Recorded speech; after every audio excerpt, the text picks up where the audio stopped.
2026 11ই জানুয়ারি ছিল আমাদের বাপির অফিস থেকে ফিস্ট। আমি সেদিনকেরই খাওয়া দাওয়া তোমাদের দেখাবো। প্রথমে ব্রেকফাস্টে ছিল কড়াইশুঁটির কচুরি, আলুর দম, ডিম সেদ্ধ। তারপর ছিল আমার খুব পছন্দের বেকড রসগোল্লা, যেটা দারুণ খেতে লাগছিল।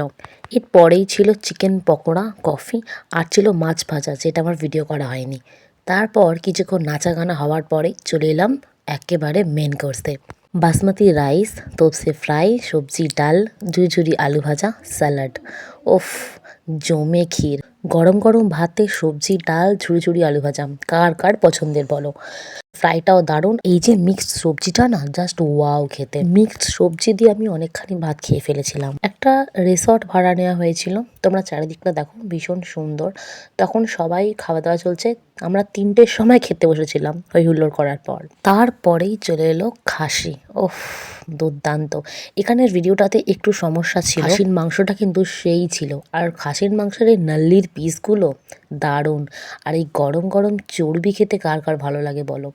পুরো গরমের ধোঁয়া উঠছিল, ভীষণ ভীষণ ভালো খেতে লাগছিল। আর মাংসগুলো একদম গলেও যায়নি, একদম শক্তও না, একদম মাঝামাঝি ঠিকঠাক লেগেছে। এর সাথে চিকেন অপশনে ছিল, মাটন নেওয়াতে ওটা আর নিইনি। এই দেখো একেবারে ব্রাউনিশ হয়ে গেছে মাটনগুলো, হাত দিতেই ভেঙে যাচ্ছে। তারপরে চলে এলো এই চাটনিটা, আনারসের চাটনি, পাঁপড়, সন্দেশ, আইসক্রিম। যে রিসর্টটা ভাড়া নেওয়া হয়েছিল সেটা একটু ছোট্ট করে দেখাবো। খুব সুন্দর লাগছিল, আমরা অনেক ছবি তুলেছিলাম। গাছপালা দিয়ে মোড়া, কিন্তু রোডের ধারেই আবার একটা মন্দিরও ছিল। টাটা।